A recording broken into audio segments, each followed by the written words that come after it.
Hola chicos de YouTube, hoy les traigo otro cap de este grandioso fic, espero y lo disfruten. Esta historia no me pertenece, todos los créditos a sus respectivos creadores. Los secretos son lo más importante. Capítulo 17. Capítulo 2. Acto I, Cazadores del Deber. Notas. Escribí otro análisis, esta vez dedicado a la mejor pieza de Fontaine, que literalmente se llama Fontaine, del álbum Fountain of the Yao. ¿Les gustaría leerlo? Adelante. Anastasia, su mente no paraba de ser bombardeada con múltiples ideas para ganar más dinero, desde los edificios únicos pero elegantes, cada puente, cada pequeña observación de este lugar le daba un millar de ideas las cuales podría explotar. Siento que me dará una jaqueca. No pudo evitar frotarse la frente por el sobreestímulo de información que su mente le ofrecía. Su codicia no le importaba sus limitaciones físicas. ¿Estás bien, Ana? Escuchó el silbido de una voz subir por su cuello, fue leve pero característico. Solo pudo sonreír y acariciar a su bufanda. Realmente se sentía mejor que nunca, pero algo dentro de ella no pudo evitar tensarse ante la adversidad y contraste. No era fácil acostumbrarse a un cambio de centésimo octogésimo grados. Todo era diferente, desde algo tan simple como el aire se sentía más fresco, casi helado, hasta la vestimenta era mucho más fina. Anastasia-sama, ¿se encuentra bien? Volteó la mirada en dirección de Julius. Su tono era cansado y preocupado, casi parecía listo para actuar en cualquier momento de manera imprudente. Era evidente la influencia. Sí que Natsuki-san dejó una marca en tu corazón, Julius. Sonrió con burla para relajar a su caballero. Sirvió de maravilla. Él pareció sonrojarse levemente. El clásico talón de Aquiles de Julius. El nombre de Natsuki Subaru era una bendición para jugar la mente de su caballero. El hombre, normalmente perfeccionista y sereno, ahora tenía una grieta en su código en el cual podía meterse debajo de su piel. Lo considero un buen compañero y amigo. Anastasia-sama, solo un amigo, Es un poco descortés mentirle con tanta vehemencia a una comerciante. Puedo ver la verdad de tus ojos, Julius. Él solo suspiró con cansancio mientras continuaban su paseo por la capital de Fontaine. Todo era hermoso y llamativo, aunque era una lástima que estuviera lloviendo. Tenga cuidado, Anastasia-sama. Rápidamente intentó ayudarla a evitar un charco y le agradecí el gesto. Aunque no pudo evitar un ligero disgusto ante ese gesto, lo conocía desde hace bastante tiempo y habían experimentado múltiples historias, pero él aquí estaba actuando como el día uno en su relación. En parte era la razón por la que gustaba interactuar con Natsuki-san. El hombre de ojos feos tenía una forma única de atravesar la armadura de su caballero. Gracias, Julius, no hay nada que agradecer, mi señora. Es mi deber ayudarla en todo lo que pueda, Otaku, susurró con cara inexpresiva. Julius le miró confundido sin entender el término que acaba de usar. Su reacción era razonable, ya que ella misma tuvo la misma reacción en su momento. Pero luego de la explicación de Natsuki-san sobre el término, no pudo evitar relacionarla con Julius. El hombre era un fanático a muerte de las creencias caballerosas y el perfeccionismo, al punto que una vez pasó más de 8 horas colocando cubiertos solo para que sean simétricos. Recordaba que Subaru lo llamó algo como maldito jugador técnico. Ni los constructores son tan enfermos como tú. Luego murmuró cosas sobre un tal Minecraft. Aún me parece curioso que lloviera de la nada, dijo Julius con total confusión. Normalmente llueve mucho en los pueblos cercanos a los lagos. Es probable que a causa de este mar la lluvia sea más espontánea. Expresé lo mejor que pude mis ideas basadas en la lógica y el sentido, aunque claramente en este lugar no se aplicaban las mismas reglas. Basta decir que ya llevaba un alto número de veces que su quijada tocaba el suelo. Tiene sentido, aunque no puedo evitar pensar que no es tan simple como dice mi señora. Mis espíritus sienten que el agua de la lluvia es diferente a lo usual, está cargada con una energía única, la misma energía que hemos sentido al llegar aquí. Sí, solo que se sienta más pura, pero a la vez incompleta. Mis espíritus no entienden del todo qué es exactamente. Se frotó las sienes con molestia. Realmente no quería agregar más a su extensa lista de problemas. Pero parecía que sería mucho más larga de lo que esperaba originalmente. Dejemos ese tema para más adelante, no tiene caso pensar en eso, Julius. Es mejor apresurarnos a llegar a la cafetería donde acordamos todos, entendido Anastasia-sama. El viaje fue algo largo ya que tuvieron que pedir múltiples indicaciones a algunos guías, pero luego de varias vueltas y pérdidas lograron llegar a las puertas. Tintineo. La puerta sonó con el sonido de una pequeña campana, un dato insignificante pero útil. Ya veía el potencial de tener algo de ese estilo en su banco. Anastasia, por aquí. Emilia levantaba los brazos con una gran alegría y amabilidad, tenía una sonrisa de oreja a oreja que parecía iluminar toda la iluminación. ¿Debería tomarle una foto y venderla a Natsuki-san? El hombre vendería su riñón por la foto de la semielfa. Ya era hora. Mi increíble yo se estaba cansando de esperarlos. Jefa Mimi encontró algo increíble, debes ver esto. Rápidamente se levantó de su asiento e intentó pasarle un gran vaso café. Lo observó con detenimiento. El producto era ligero y compacto, muy útil para guardar cosas. Mimi lo llamó cartón y explicó sus maravillas. El producto era tan increíble que casi le da un paro cardíaco. Natsuki Subaru, necesitamos hablar. Se dijo a sí misma con gran fervor. Sentía como la baba espumosa salía de su boca y su cuerpo se retorcía. ¿Segura que ella no necesita más atención médica? Lleva 10 minutos sacando espuma por la boca. Anastasia-sama, está bien, Clorinde-san, es solo que está algo sorprendida. El comerciante verde intentó calmar la situación, algo que agradeció ya que le dio más margen para desahogar las locuras a las que estaba siendo sometida. Un conocimiento de más allá de la imaginación se le estaba presentando constantemente en las últimas 2 semanas, su visión del mundo había sido rota y otra vez al punto que necesitaba sacar un poco del shock acumulado, como lo estaba haciendo ahora mismo. ¿Y bien a ustedes cómo les fue en su exploración? Emilia intentó ignorar el hecho de que yo estaba teniendo un ataque de codicia. Mi increíble yo y la enana la pasaron bien. Garfield, siendo Garfield, no dijo nada de valor. El chico era un hombre de acciones más que de palabras, muy diferente a sus 2 amigos que siempre parecían tener una idea de qué decir en el momento correcto. Mimi y Garf la pasaron genial. Mimi y Garf comieron muchos dulces, además Garf intentó pelear contra uno de esos robots. Cállate, enana. El rostro de Garfield estaba rojo como el de un tomate. Me alegro mucho por ustedes dos, es bueno saber que Garfield está haciendo grandes amigos. Como siempre, Emilia parecía ignorante ante la atmósfera entre ambos niños. Sí, claro, amigos. Por otro lado, el comerciante sonrió de forma burlona y listo para reírse de su hermano. ¿Y ustedes, Julius, cómo les fue en la ópera? Recuerdo que tú y Anastasia estaban muy interesados en ver la cultura de aquí. Bueno, Emilia-sama, fue flashback puff. Un escenario, un acusado, un ojo que todo lo ve y un juez. Esos son los principales factores para desarrollar un juicio. Aunque ahora que estaba sentado en este asiento que parecía más un acto que un juicio, no pudo evitar cuestionar las bases de su país. Solicitó un juicio por combate. La frase le sonó confusa, casi melodramática para su gusto. Casi por un segundo bromeó con Julius al respecto. Vaya, esto no parece muy creativo. Casi parece que van a presentar alguna escena de esgrima. Julius, pásame las palomitas. Su acento fue visible por un momento. Normalmente hacía eso cuando bromeaba con su caballero y familia. Frunció el ceño en confusión. Normalmente Julius actuaría rápidamente, casi demasiado para su gusto, pero esta vez parecía guardar silencio y mirar al frente. No intentó preguntarle, no tenía sentido y era ineficiente, así que en su lugar se quedó para mirar en su dirección y lo que vio le borró la sonrisa de su boca. El colorido escenario con hermosas tablas ilustres ahora estaba pintando de rojo por todos lados, una fuente de sangre parecía desparramarse por todos lados, izquierda, derecha, atrás o enfrente. No había lugar donde la sangre no manchara el suelo y Anastasia Osin se preguntó cómo lograron arruinar todo tan rápido. El cuerpo humano no podía sangrar tan rápido, así que se enfocó en la sangre que salía de las arterias carótidas, venas yugulares y arterias subclavias cortadas. La sangre salía rápidamente, no parecía humana posible y lamentablemente no podía entender todos los matices desde arriba, así que buscó algún detalle en el olfato y rápidamente detectó carne quemada. Ayuda, por favor. Su mano derecha se movió lentamente para tomar su tobillo. La reacción gélida de Clorinde no dio más que un incómodo sonido, casi le recordaba a las bromas secas que lanzaba en la oficina cuando no estaba de humor.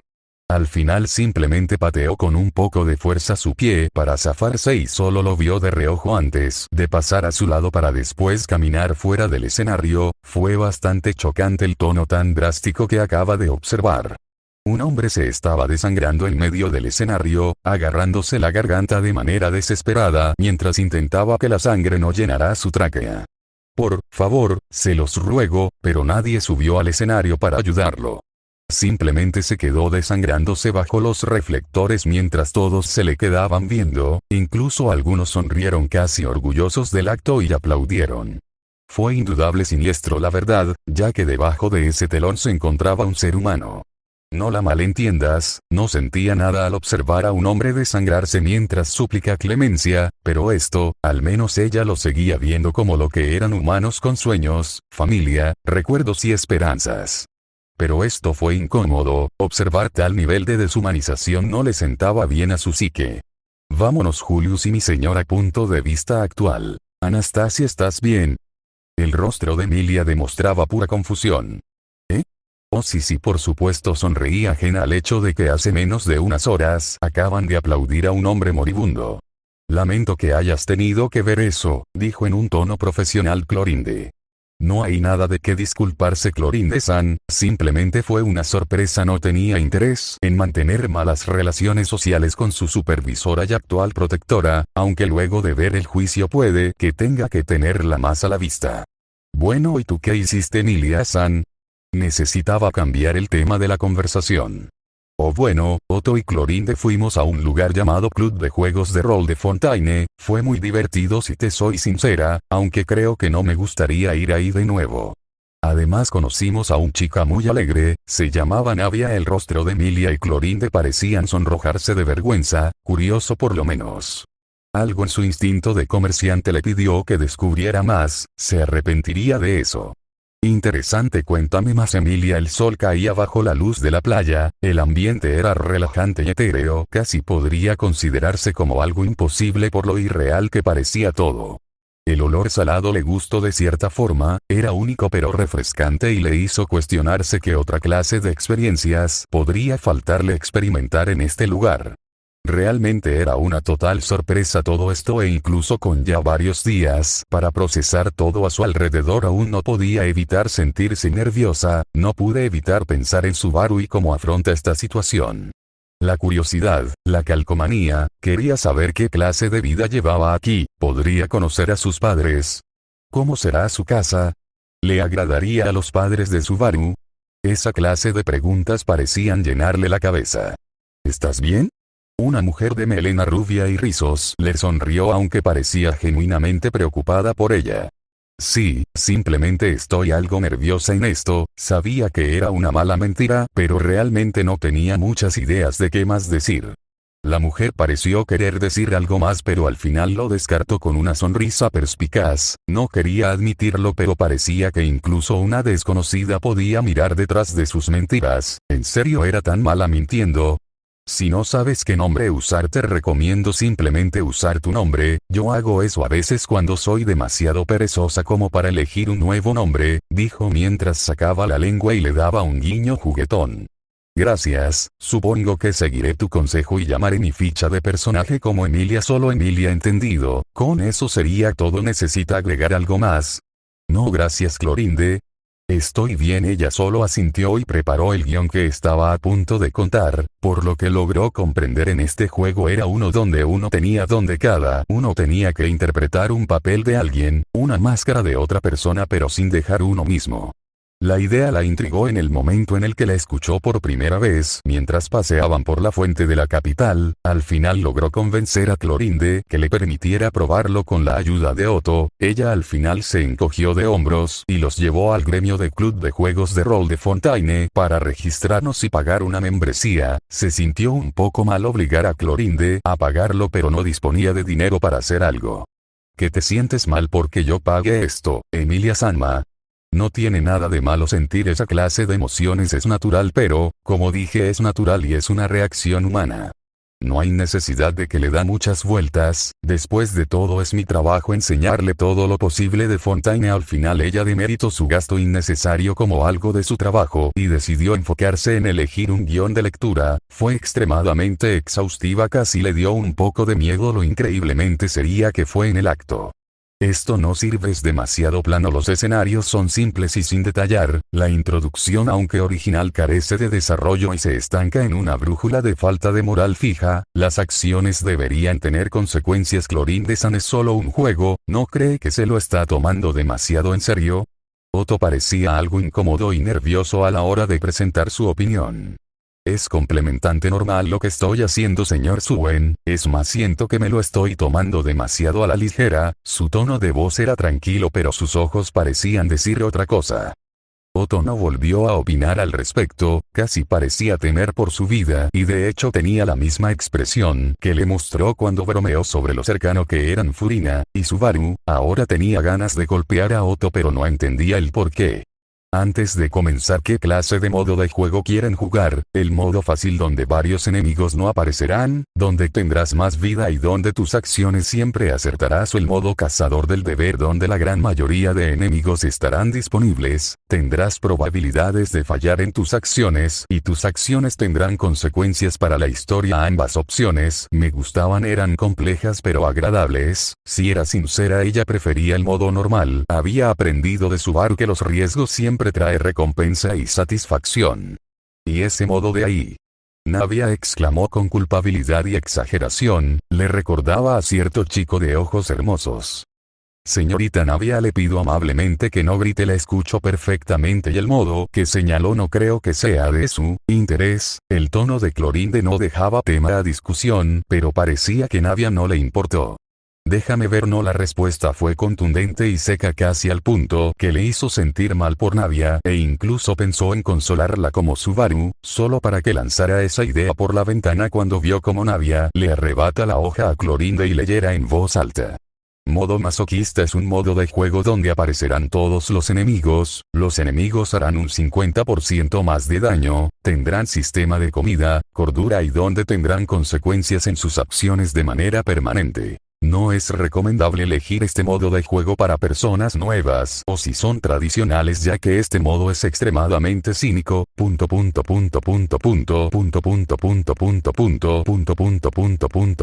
Ninguno de los tres habló. Navia pareció dejar de leer para sonrojarse de vergüenza. Tuvo curiosidad de qué decía la hoja pero se la regresó a Clorinda. Veo que entiendes que no es un modo apartamento para cualquier jugador, así que, ya lo firmé, así que inicia el juego. Clorinda, ¿qué? Atrás quedó la imagen seria y serena de la guardaespaldas que había conocido en los últimos días, ahora tenía una mujer con el rostro pálido e incluso sonrojado. Es una broma, ¿verdad, Navia? ¿Ahora me llamas Navia luego de tantas horas, Clorinda? Su tono estaba lleno de burla aunque podía sentir una tensión leve. Clorinda no habló, simplemente se quedó en silencio e incómoda. El único sonido que se escuchaba era a Paula lugar contra los cangrejos de la costa. Suspiro, yo te lo advertí, Navia, esto no es algo que te gustará. Clorinda habló en voz baja y algo incómoda. Yo sé que me gusta y que no. Clorinda, su tono aunque alegre parecía disgustado, casi molesto por las afirmaciones de Clorinda. Se sintió un poco mal por Clorinda, pero no tenía el derecho de hablar. Entonces iniciemos. Yo me pido persuasión y solo se puede mantener el nombre en el modo masoquista. Cualquier hoja y habilidad del personaje queda descartada por un cambio de personajes con estadísticas que tú elegirás. Clorinda pareció parpadear por varios segundos, no parecía creerse lo que acababa de escuchar. Yo por mi parte no entendí qué tenía de malo lo que dijo Clorinda. ¿Qué tiene de malo elegir una plantilla nueva? Sería más fácil así, ¿no? Opciones disponibles: mercenario, el caballero, el sacerdote oscuro y el extranjero, dijo antes de pasarnos la hoja a todos. Mercenario es un ladrón, asesino, cualquier cosa que tu dinero puede pagar. El mercenario es conocido por sus tácticas sucias en el combate y te puede dar ventajas a la hora de pelear, como sería robar, cegar o huir. El caballero sigue la pura y estricta caminos del guerrero. Ha sido entrenado para el combate desde niño, es un experto en combate cuerpo a cuerpo y en diferentes armas. Siendo un sacerdote oscuro que no se preocupa por cuestiones como la moral y la ética, Enki tiene una ventaja en la magia de sangre. Sin embargo, su dedicación a la magia ha debilitado su cuerpo físico. Curtido en los gélidos vientos del norte, es un forastero, la personificación de la supervivencia criado en las frías tormentas de Notcray. El forastero conoce todos los trucos para mantenerse con vida, incluso en las situaciones más difíciles. Yo me pido el mercenario, algo en mí me dice que debo elegirlo. Clorinde-san. Otto fue el primero en decidir dentro del grupo. Él fue la ficha que movió todo, ya que rápidamente todos parecieron elegir un personaje, siendo Navia el forastero, ya que en sus palabras: obvio que elegiré al forastero. Digo, míralo, está en forma, podría moler carne como una prensa. ¡Guau! Además sí que sabe venderse, su presentación es mucho mejor que los demás. Ella sonrió orgullosa de su elección, luego se arrepentiría de eso luego de leer sus habilidades. Por su parte ella eligió al mago oscuro, no se sentía cómoda eligiéndolo, pero luego de múltiples insistencias de Navia sobre que la magia lo es todo en esta clase de juegos, aceptó por presión social. Todos ellos se arrepentirán de sus decisiones, ya que acababan de desatar el infierno. El relajante sonido de las vías del tren, no estás acostumbrado al ambiente apacible y tranquilo. No puedes evitar dejar que tu mente divague. ¿Recuerdas lo que te trajo a este punto de tu vida? No pude evitar parpadear al escuchar el tono y la forma más animada en que Clorinde pareció cambiar su voz y actitud. Era un giro de 180 grados, aunque aún podía disponer de la vista del mismo tono plano. Nuevo Poison. Es tu ciudad natal, aunque tenga un pasado manchado pintado por sus estrechos callejones, los recuerdos dolorosos comienzan desde aquella noche. Tus padres discutían abajo. La discusión se caldeaba, como siempre, y acabó en pelea. No pudiste evitar tragar tu saliva al escuchar la presentación. Esto claramente no era una historia para niños. Tu madre entró corriendo en tu habitación, desesperada. Cerró la puerta con llave y la empujó con todas sus fuerzas. Primero el olor a vodka viejo llegó a tu habitación, luego oíste los pasos pesados de tu padre subiendo las escaleras. Tu padre empezó a derribar la puerta. El miedo llena tu corazón. Tienes que elegir entre enfrentar a tu padre o orar a Dios. ¿Qué opciones eliges, jugador Otto? ¿Qué rayos? Fue lo único que dijo Otto. A pesar de que tu patria sufrió mucho por la Primera Gran Guerra, tuviste una infancia pacífica y equilibrada con tus dos padres y muchos hermanos. La capital del norte, Notcray, estaba reconstruyendo sus ciudades destruidas cuando en la radio se transmitieron noticias sobre hostilidades en el este de Teyvat. Sonaba como el comienzo de otra guerra mundial. Todavía eras demasiado joven para participar en la defensa de tus fronteras, por lo que tuviste que encontrar una forma alternativa de ayudar a tu frente interno. Tenías un don para la mecánica y la electrónica, así que al final todo se redujo a esas dos líneas de estudios: aprender mecánica o aprender electrónica. ¿Cuál eliges, jugadora Navia? Todos ya nos habíamos acostumbrados a lo extrañamente oscuro que era todo esto. Afortunadamente no describía nada explícito por el momento y solo una fría realidad que muchos habitantes vivían en épocas de guerra, un inicio difícil y que le carcomía de culpa.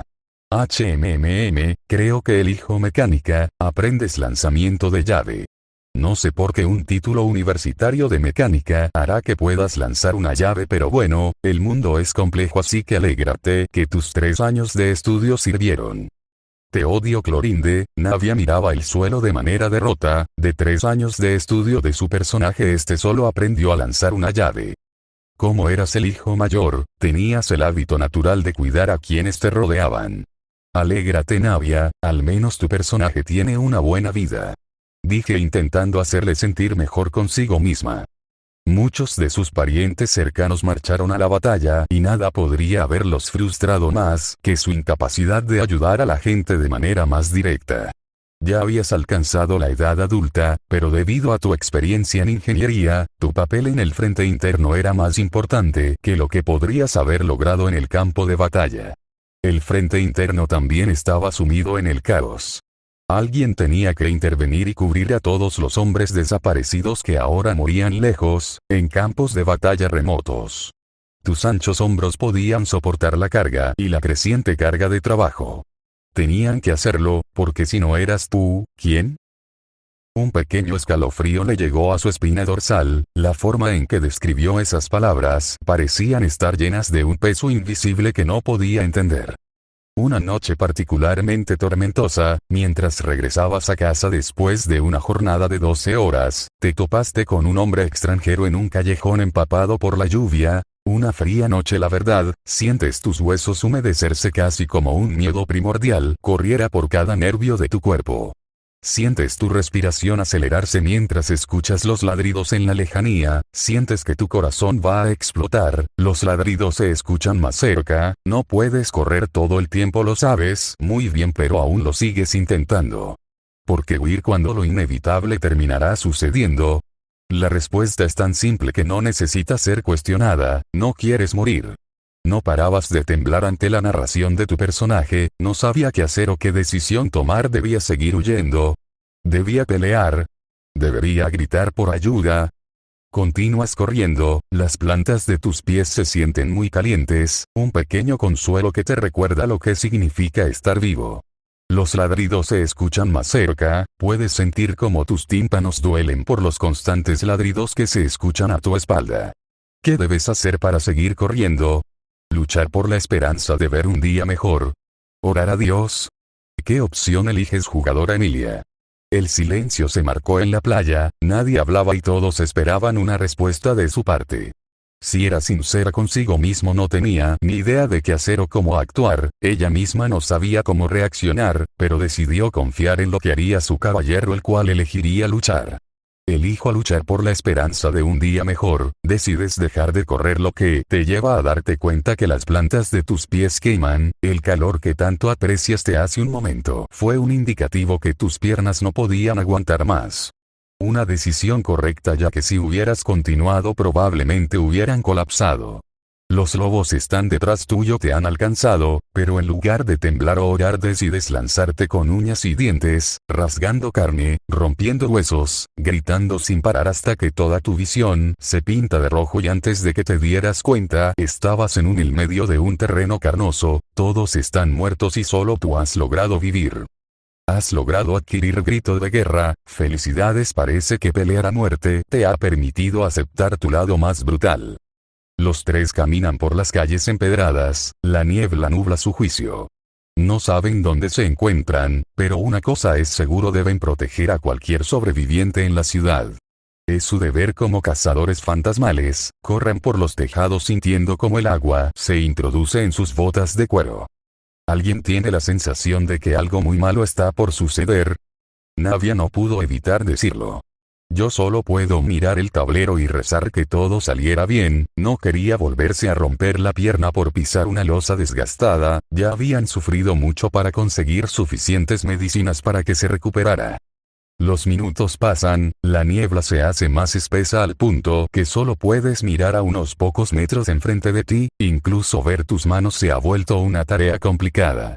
Escuchas un disparo a la lejanía, los tres cazadores deciden rodar esperando esquivar la metralla. Todos por favor lanzan sus dados. Los tres lanzamos los dados al mismo tiempo. Navia salió bien parada logrando conseguir una alta puntuación, lo que le permite cubrirse detrás de un tejado en buenas condiciones. Otto no tuvo la misma suerte ya que recibió de lleno un disparo en su brazo, lo que le hizo resbalar y estrellarse contra el pavimento. No está muerto su personaje, pero sí inconsciente. Él solo se pudo lamentar por su terrible suerte y como este juego parecía explotarla constantemente, ella al igual que Navia consiguió una puntuación lo suficientemente alta como para cubrirse, pero recibió el rozón de una bala. Anastasia, ¿y luego qué sucedió? Genuinamente estaba interesada en cómo continuaba su juego. Puede que hayan tenido altibajos como la vez que Navia tuvo la brillante idea de meterse en las alcantarillas y terminó muriendo de la forma más estúpida posible por heces. Lo que los obligó a regresar a su último punto de partida, que era hace 2 días, o también la vez que el personaje de Otto le tocó un libro magia oscuro y que al lanzar la moneda este salió cruz, lo que significó que todos los personajes de la party perdieran la cabeza. Pero y las risas valieron la pena. No entendía por qué demérito algo tan brutal, pero la propia naturaleza del modo de juego que eligieron le desensibilizar a un punto que incluso logró reírse de algunas muertes tontas que les tocaron a los tres jugadores. Otto por ejemplo pisó un clavo oxidado así casi al final del segundo día, lo que significó morir por una infección. Aún recuerda cómo se rió de la desgracia del comerciante. O la vez que Navia usó persuasión para llevar a un acuerdo con unos lobos, terminó domándolos para que al final la maldita bolsa de pulgas atrajera a una multitud furiosa de sectarios al orinar en su estatua, lo que llevó a la muerte de todos al ser linchados y a repetir el 3 día. Basta decir que Navia nunca más volvió a usar persuasión en los turnos siguientes, por lo que le contó Emilia. O bueno, no pudimos continuar ya que comenzó a llover de repente, lo que nos obligó a regresar con ustedes. O eso explica muchas cosas. Una pequeña sonrisa se formó en Anastasia. Ella tenía un genuino interés en unirse a la partida y darle el respeto que se merece a los comerciantes. Solo esperaba no morir de la forma más absurda posible. Tenía un orgullo que mantener a diferencia de cierto hombre canoso. Lamento si sienten un bajón de calidad en este episodio. La verdad, este capítulo tuve dificultades a falta de inspiración, aun cuando tuve mi borrador de trama. Si soy sincero, no me interesó mucho este capítulo, lo estuve postergando lo más posible, casi 4 días de hecho, porque... Bueno, soy fiel partidario de hacer un capítulos de Furina y Subaru en lugar de otros personajes, pero bueno, el bien de la trama lo necesita. Aunque odie escribir esto por los constantes bloqueos de escritura que tuve, seriamente pensé en descartar esto porque no importaba cuánto tiempo me sentara a escribir, no encontraba una forma de hilar la trama, así que seguí descartando guión tras guión hasta el actual, que incluso ahora no me siento satisfecho por la casi nula comedia que encuentro, pero el tiempo se me ha agotado y los 4 días que conseguí ya se han cumplido, así que me tengo que quedar con esto. Tal vez incluso le haga una segunda parte o una reescritura a la perspectiva de Anastasia. Fue muy frustrante este capítulo y afortunadamente no volveré a escribir otras perspectivas de Fontaine por un largo tiempo. Además de eso, me dejaría en claro un poco la cronología si no recuerdan o entienden. Los aislados Subaru, Beatrice, Faruzan y Furina. Estos se encuentran actualmente en su 3 días de viaje en Teyvat, aunque ahora serían 4 días, pero eso no se mostrará. Locos medievales Emilia, Otto, Garfield, Shaula, Julia, Anastasia y Mimi. Actualmente se encuentran 2 semanas después de la llegada de los aislados. No especificarse el día porque no quiero arruinar mi cronograma con algún pensamiento aleatorio. Además de eso, ¿alguien vio el live stream de ayer? En serio, mi cara de shock a las 2 am cuando escribí la clase anterior fue legendaria. Me alegra mucho que la historia sea reestructurada y por fin sea mejor contada, porque en serio estoy harto de tener que comerme un montón de textos lanzados en los lugares más random. No me gusta revisar los artefactos, odio ver los archivos de registro de los enemigos. Diablos, odio un poco los libros, ya que, aunque algunos cuentan historias interesantes y llenas de lore, pocas cuentan toda la información clave. O sea, por ejemplo, en un diálogo random de un evento jefes hablaron de los descendientes Luna Escarlata. Son los descendientes de las diosas lunares que representan las etapas de la luna. O sea, WTF Genshin, déjame el trabajo más fácil y divertido. No me gusta revisar cosas random, ver videos de 3 horas en español o inglés o visitar foros de Reddit para entender mejor varias cosas confusas, como lo sería los tronos divinos, ya que por mi parte yo pensé en su momento que solo era un trono bonito y ya xddddddd. En fin, eso fue todo por mi parte. Yo estoy feliz de que por fin reestructuraran varias partes de la historia, aunque sé que muchos probablemente estén molestos porque este año no habrá noticias de Snezhnaya como última nación de juego, pero por mi parte hay que felicidad. La verdad, no quiero llegar al final de la historia de mi juego favorito en la última media década. He estado casi desde la 1.0 en este juego por allá del lejano octubre de 2020, viviendo todas las historias que este juego me puede ofrecer. Viví el primer evento de estrellas que no regresan, que encendió mi interés en el lore de este juego con el primer nombramiento de que el cielo de Teyvat es falso y que nada de lo que uno cree en verdad es real. Mi primera interacción con Liyue, donde aprendí el arte de no leer nada y saltar todo con el botón X, fue curioso la verdad como el tiempo ha pasado y tengo una cuenta de nivel 60 con la mayoría de personajes que quiero, y la única razón por que sigo regresando a Genshin es por su lore tan molesto pero adictivo. No me quedé por la jugabilidad, ni con los diseños, la música, aunque sí la verdad es de lo mejor, especialmente la de Fontaine y Enkanomiya, que en general describen a la perfección las partes que más me interesaron del juego. Si burlense de mí por ser una de los raritos que le gusto en Kanomiya cuando más del 90% de fandom lo tiene como al 5% de exploración XD, el ambiente o siquiera los personajes. La verdad, la única razón por que sigo jugando a un juego donde ya me puedo pasar el endgame casi sin dificultad, es más un deseo genuino de entender su lore. Y bueno, también Furina, no me voy a mentir diciendo que soy único e intelectual, literalmente en un punto abandoné el juego a finales de Sumeru porque el lore que aportaron, aunque interesante, apenas si cumplía lo mínimo que me interesaba. Solo cuando vi el diseño de Focalors y el tráiler de Furina volví a jugar esta porquería. En serio, esta historia incluso me está ayudando a guardar información que yo incluso luego olvido. A una última cosa, he vuelto a hacer un análisis de la primera pieza de Fontaine y su correlación con la pieza de Focalors llamada Sinerese Finale, a causa de que realmente no siento nada de interés en escribir este capítulo y ayuda un poco a sobrellevar esto, además de que recuerdo leer esta perspectiva hace ya casi un año pero soy incapaz de recordar. Fontaine y el significado de la identidad. La primera pieza que escuchamos al llegar a Fontaine, se llama Fontaine, una pieza que a mi parecer es fácilmente una de las 3 mejores piezas de todo Genshin Impact. La razón de ello es bastante simple, la verdad. Representa todo lo que significa Fontaine. Fontaine es una nación excéntrica y pacífica, siendo una nación extremadamente neutral como Liyue, pero que a diferencia de esta, que es una nación donde el corazón y el poder económico lo es todo, en Fontaine lo llevan más al extremo, donde la teatralidad y el glamour lo es todo. Bajo las primeras perspectivas, su gente ante todo ama el espectáculo y las apariencias, dejando de lado la justicia o valores tan simples como lo sería la empatía humana en muchos casos, siendo la representación perfecta de lo que es la sociedad fontiana. Su propia arconte en ambas partes, tanto Furina como Focalors, son una cara de una misma moneda, representando las diferentes etapas de la sociedad y el significado de la justicia para la población de dicha nación. Donde por un lado una intenta evocar lo que representa la esperanza y el glamour del espectáculo, evocando el deseo de quien debe ser y todavía no ha logrado ser, viviendo con constantes contradicciones de lo que significa la naturaleza humana, y una justicia maquillada donde no importa la verdad sino lo que significa a los ojos de la percepción pública, ni tampoco el significado mismo de lo que ella representa, quién es ella, sino un quién debo ser.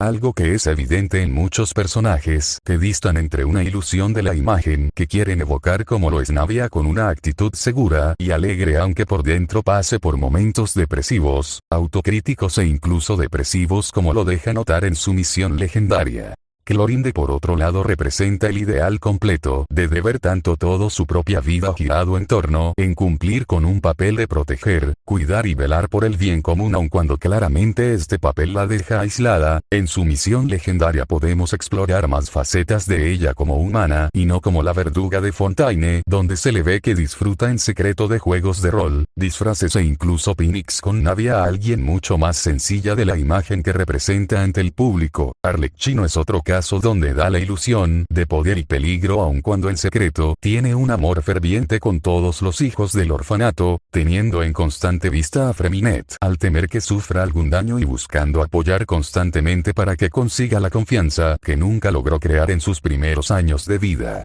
Cada personaje intenta dejar de lado el significado de quién soy, y en su lugar buscan dar la respuesta a la pregunta de quién debo ser. Algo que se denota mucho en el significado de la justicia que tiene Fontaine, donde la verdad como tal no tiene peso y donde las apariencias de esta es lo único que importa. Pero la justicia no se trata solo de sentencias y verdades claras, sino también de la capacidad de reconocer tus errores, de ser vulnerable y aprender, algo que Furina evoca perfectamente en el cierre de su historia. Ya no es la Focalors que Fontaine esperaba, se convierte en alguien más auténtico, alguien más pequeña tal vez. El final de Furina no es grandioso o espectacular sino silencioso, como un río que encuentra su causa. Ya no necesita ser la protagonista de su vida porque encontró algo más importante, paz consigo misma.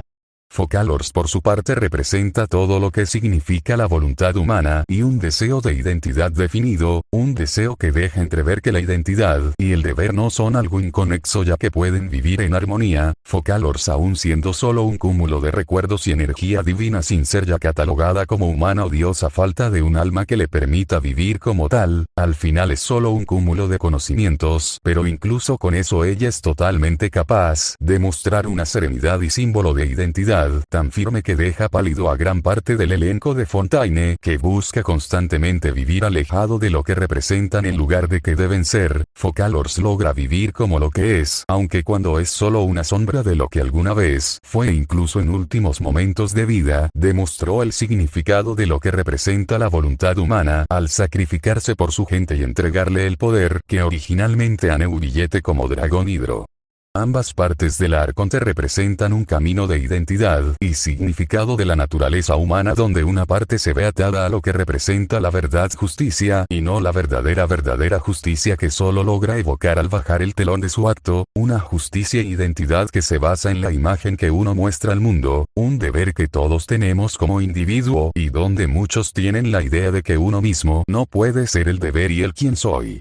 Focalors por su parte nos muestra un lado mucho equilibrado, alguien que ante todo pone el significado de ser quien soy en verdad y el simbolismo de lo que representa el deseo egoísta, un deseo egoísta que mantuvo hasta el final de su vida mintiendo, planificando y manipulando para que su ejecución llegara en el afán de cumplir su deseo egoísta no como la arconte hidro sino como Focalors de Fontaine la pecadora, que soñó toda su vida en vivir como humana. Como pueden ver, ambas representan una parte de la sociedad de Fontaine y que se ve seriamente relacionada con el primera nota música que escuchamos al llegar a Fontaine, que literalmente se llama Fontaine, que representa en primer plano una imagen llamativa, tranquila y alegre de la sociedad de Fontaine. Los primeros 30 segundos nos dan una sensación melodramática, casi como un telón se hubiera abierto para mostrar una aventura vibrante y dramática, casi una alegoría a la cultura y sociedad del pueblo de Fontaine. Los segundos 00, 32 a 00, 47 nos transmite la sensación de enigma y misterio, algo que se superpone al dilema de quién soy y quién debo ser. Un dilema que se superpone con Focalors y Furina. Este primer verso también podría ser un pequeño guiño a la propia crisis de identidad de Furina, debido a que la empujaron a asumir un papel que se supone que no debe desempeñar, actuar como hidroarchón a pesar de no tener poder.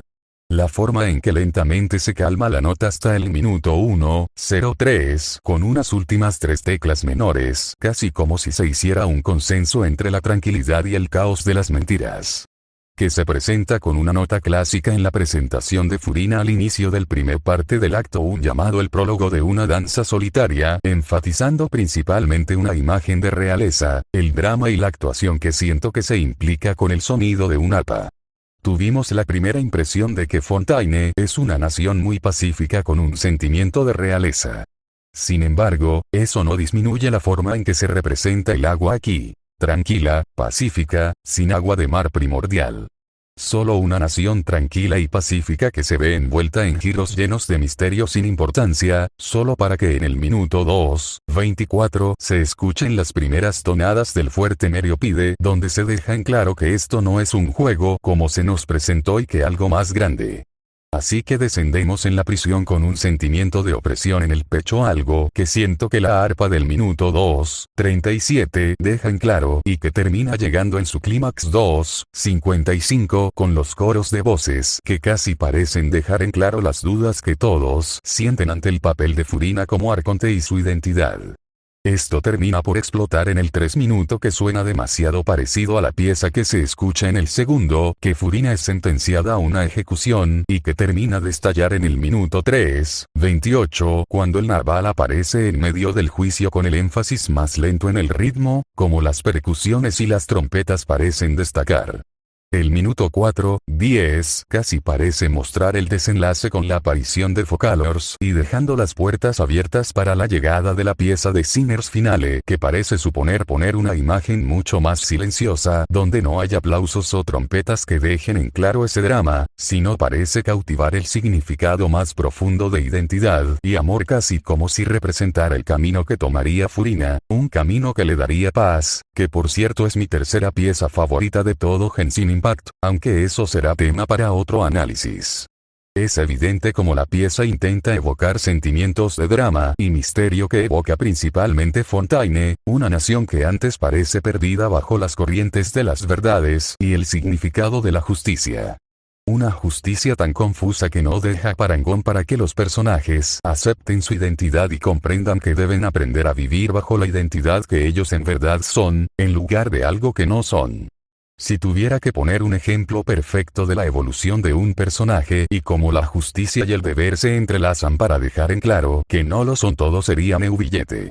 Empecemos con la perspectiva y la representación de la justicia del juez supremo Neuvillette. Desde el momento en el que conocemos a Neuvillette en el teatro, nos muestra su personalidad amable y gentil, lo cual contrasta con lo que se esperaría de alguien de su posición. Es muy educado con todos pero mantiene las distancias en el momento al pedirnos que lo llamemos por su apellido en todo momento Neuvillette, ya que según él no se puede permitir sesgos de ningún tipo si quiere cumplir de manera satisfactoria su rol como juez. En esencia Neuvillette ve a los humanos como un espejo, ya que si los observa puede llegar a entender mejor a sí mismo, pues aunque esta vez haya renacido como humano aún siente que hay claras diferencias entre él y ellos, diferencias tan notorias que lo desvinculan por completo con la humanidad y lo convierten en forastero, en un otro que no puede encajar del todo en la sociedad de Fontaine. Quizás por eso es posible que él mismo rechace en la actualidad cualquier amistad cercana, no tiene vida privada como tal y su vida gira en 100% de su totalidad en ser un juez supremo. Esto conlleva a que se pierda mucho de los matices de la vida y las relaciones interpersonales, pues si lo sacas de su estatus como juez supremo no sabe mantener una conversación, siendo muy evidente en las múltiples charlas que tenemos con él a lo largo de las misiones e historia. El hombre se pierde al carecer de habilidades sociales y vínculos que lo unan con su lado humano, algo que se reflejado al carecer de hobbies y una privada como tal, casi como si buscara solo cumplir la tarea que se le dio desde su nacimiento como sucesor y no como reencarnación del dragón Hidro. Se nos expuso en el acto 4 de Fontaine justo poco después de salir de la fiesta de té de Furina y Arlecchino. Por si alguien no recuerda el detalle y quiere ir a revisarlo, es un dato curioso ya que no es como el verdadero e original dragón Hidro que gobernó hace miles de años, sino un sucesor que posee el poder, la autoridad y los recuerdos de este, o al menos debería tenerlos, ya que solo hasta la muerte de Focalors, Neuvillette era un dragón incompleto pues no disponía control total del elemento Hidro y no tenía una autoridad total sobre la vida, lo que él nos cuenta que aunque siente una conexión con el mar primigenia esta es muy débil.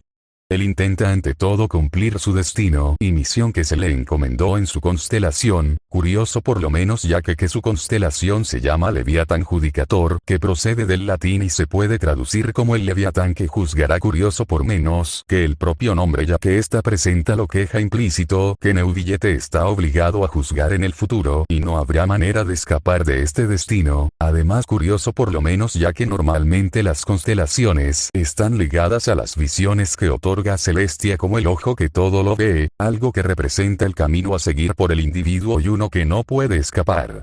Pero Neuvillette no dispone de esta visión, pues es el dios original de la vida de Teyvat. Su constelación, como lo presente en la segunda clase, son los deseos más profundos del corazón y el alma de cada individuo, el camino que debe ser seguir para poder comprender su deseo más profundo.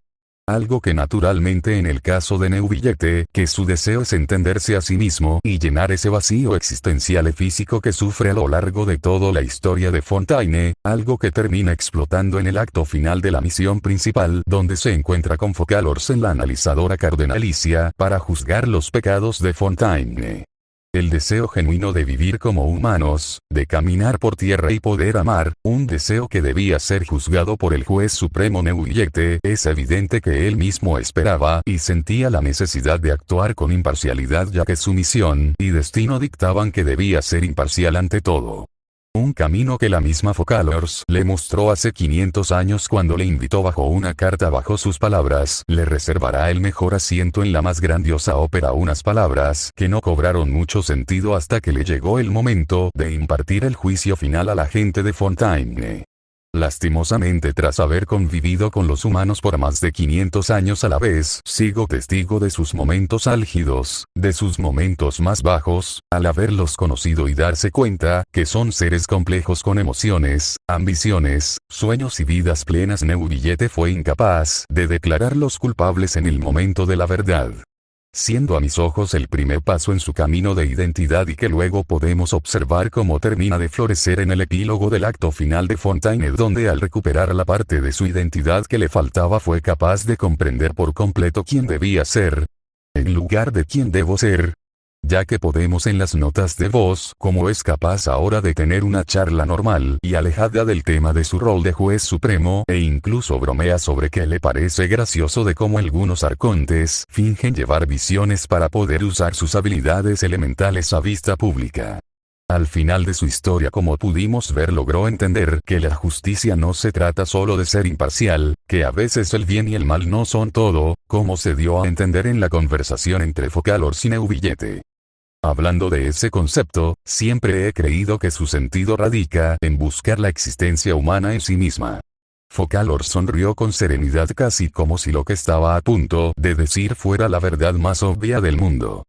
Si el pecado original de la gente de Fontaine fue robar el poder del mar primigenio, entonces, dejando de lado la cuestión de lo que está bien y lo que está mal, el nacimiento de la gente de Fontaine como humana y su derecho a existir en este mundo, sería la justicia original de esta nación.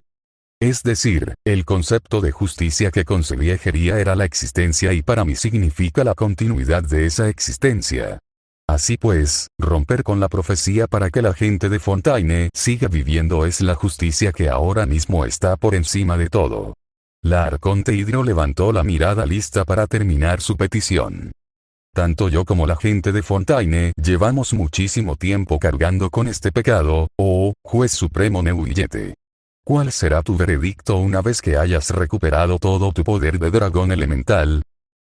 El rostro de Neuvillette era un cúmulo de emociones que ni él mismo entendía, algunos eran dolor, otros desesperación, pero sobre todo lo que se superponía ante todo era tristeza. Tristemente hacia el camino que todo esto lo había llevado a él y a la mujer que tenía enfrente. Por fin comprendo el verdadero significado de esta posición. Una frase sencilla pero contundente, el hombre vestido de dragón siempre se cuestionó cuál era el verdadero significado de su posición, creía que si veía a los humanos algún día podría entender a sí mismo. Al principio no me interesaba nada los humanos, pero en estos 500 años en relación con ellos, poco a poco he ido comprendiendo y empatizando con ellos, con sus sueños, con sus penurias, con lo que sienten. ¡Qué astuta eres, Focalors! ¿Cómo están las cosas? Sabías que no podría volver a dar un veredicto de culpabilidad, ¿cierto? Ella solo sonrió con arrogancia, mientras ocultaba las manos detrás de su espalda.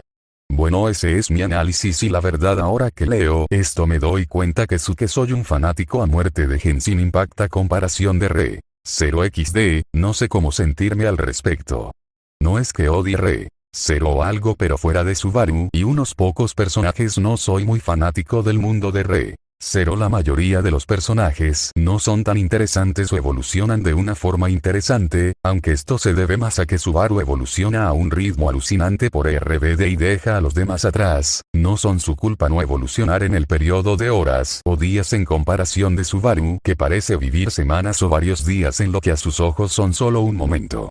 En fin, este es mi análisis de la relación de la primera nota musical llamada Fontaine del álbum Fountain of the Yao. ¿Ustedes qué opinan? Sé que suena absurdo sobreanalizar una pieza musical, pero he tenido esta idea rondando en mi cabeza luego de terminar todo el arco de Fontaine hace ya un año atrás.